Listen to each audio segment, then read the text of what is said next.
Salut, c'est Ska, on va voir le Tavor TAR 21 de chez SCT aujourd'hui et on va essayer de le démonter un petit peu ensemble. J'ai pas réussi à accéder à la Gearbox encore, enfin en tout cas pas à la sortir, mais déjà je vais vous montrer comment on démonte le bloc canon et donc comment on peut changer le joint pop et le canon. On démarre, hop là. Alors, bon, j'ai déjà équipé avec 2-3 petites choses. Donc un petit silencieux qu'on va enlever, non pas qu'on en ait besoin, mais voilà. Après avoir enlevé non sans mal le cache-flash orange abominable qui était fourni avec, et qui vient de chez Evike. Fatalement, c'était un petit peu difficile. Hop. Bon, j'ai un peu trop serré le truc, il va falloir utiliser un petit coup de pied. Donc c'est de la clé classique, voilà, de la clé à 6 pans de base. Quand on va se servir, hop. Ah, on sort le dot. Voilà, bon. Alors attention, il y a de la BTR à enlever, grave. Il n'y a que ça là-dessus. Il y en a partout. Voilà. Donc déjà, on sort, j'avais mis une batterie 8.4 à l'intérieur pour test. Pour voir à quoi ça ressemblait. Ensuite, on passe sur de la BTR plus petite.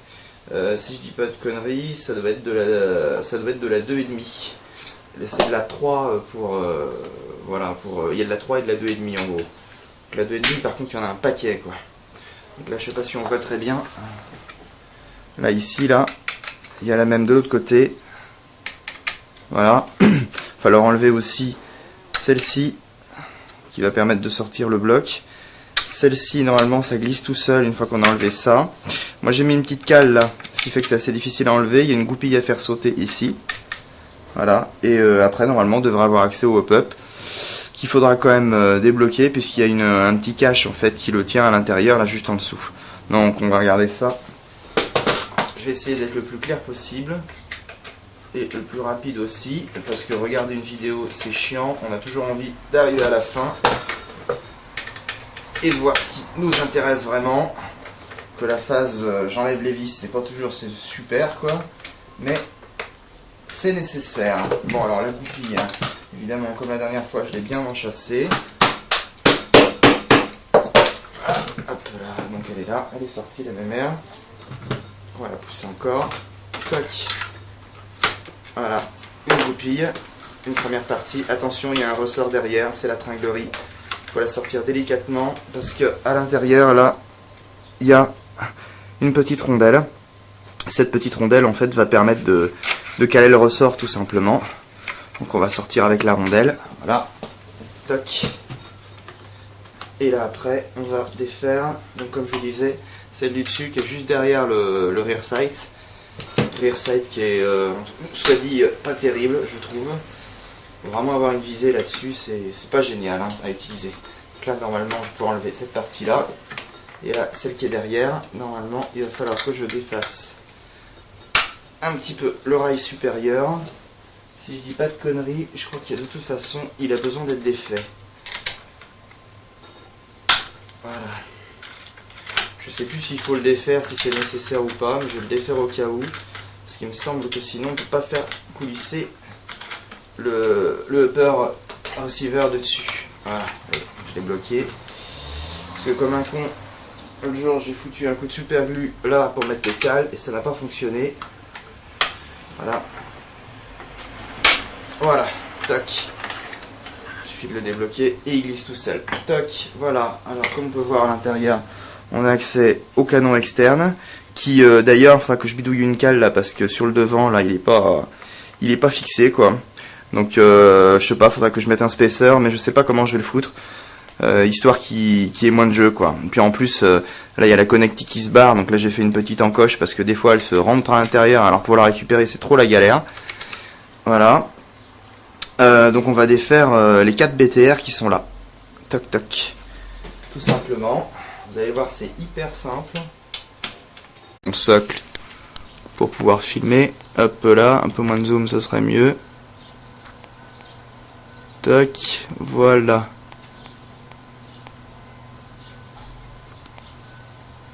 Ok. Donc, petit aparté quand même important, c'est quand vous allez remettre ce système-là, vous risquez de galérer un petit peu. Voilà, donc moi ce que je fais, c'est que je le prends dans son ensemble avec la tringlerie, je le passe dans sa petite encoche, sachant que c'est quelque chose qui peut être interverti et mis à gauche hein, pour les gauchers. Donc je le coince bien dans son encoche, voilà, je l'attrape,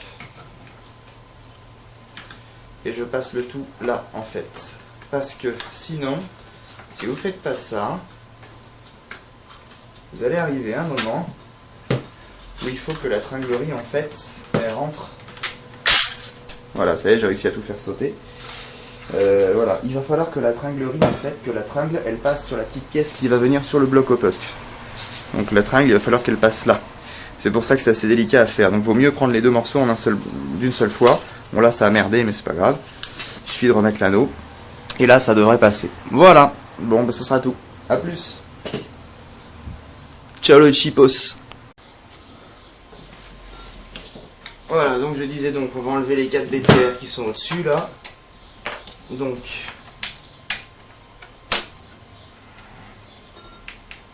là, c'est très facile. En fait, cette réplique, elle n'est pas compliquée du tout à démonter, elle est juste longue et chiante. Voilà. D'ailleurs, c'est génial, je viens de faire tomber une vis BTR à l'intérieur. J'espère que je ne vais pas trop galérer pour la faire ressortir. Non, c'est bon, les deux sont venus. Hop.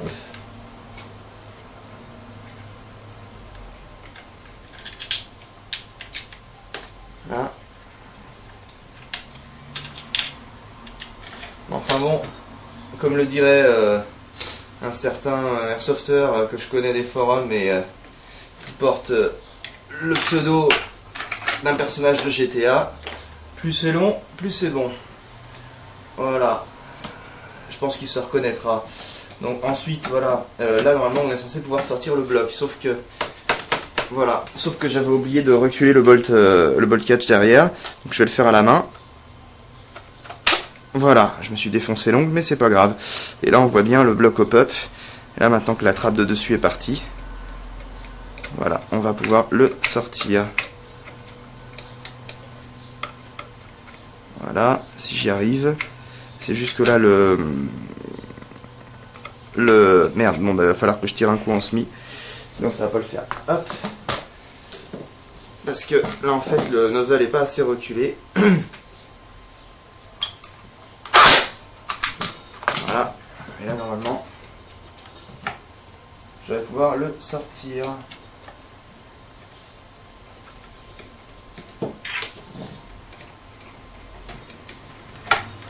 Ah, je l'ai pas assez reculé. Bon, c'est pas grave. On va la refaire. Moins crispé comme on dit. Bon, faudra que je coupe le montage quoi, parce que là j'ai l'air un peu ridicule. On verra si je le coupe ou pas.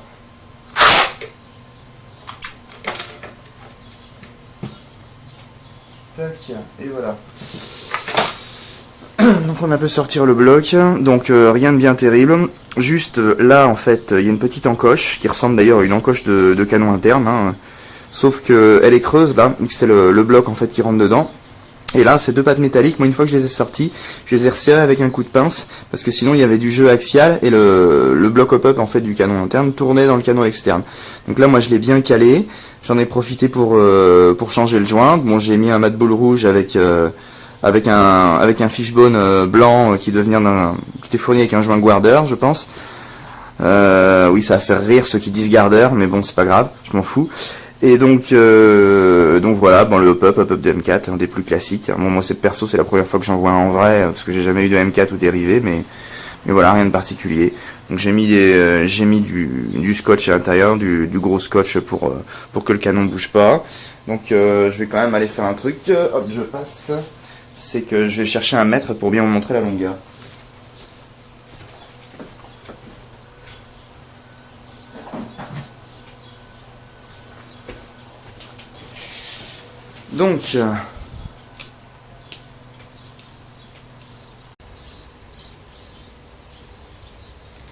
Donc voilà, donc j'avais plus de batterie, j'ai dû terminer à la main.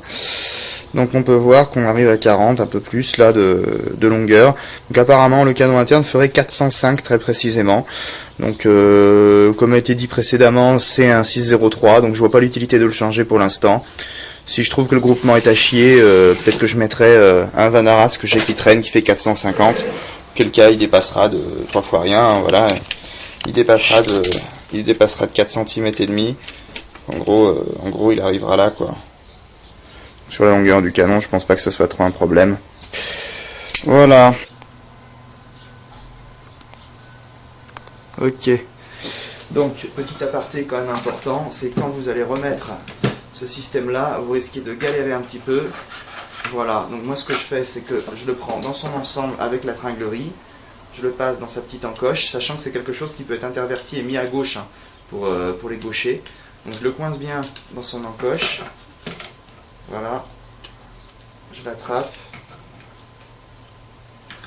et je passe le tout là en fait. Parce que sinon, si vous faites pas ça, vous allez arriver à un moment où il faut que la tringlerie en fait, elle rentre. Voilà, ça y est, j'ai réussi à tout faire sauter. Voilà, il va falloir que la tringlerie en fait, que la tringle elle passe sur la petite pièce qui va venir sur le bloc au puck. Donc la tringle, il va falloir qu'elle passe là. C'est pour ça que c'est assez délicat à faire. Donc vaut mieux prendre les deux morceaux d'une seule fois. Bon là ça a merdé mais c'est pas grave. Il suffit de remettre l'anneau. Et là ça devrait passer. Voilà. Bon bah ce sera tout. A plus. Ciao les chipos.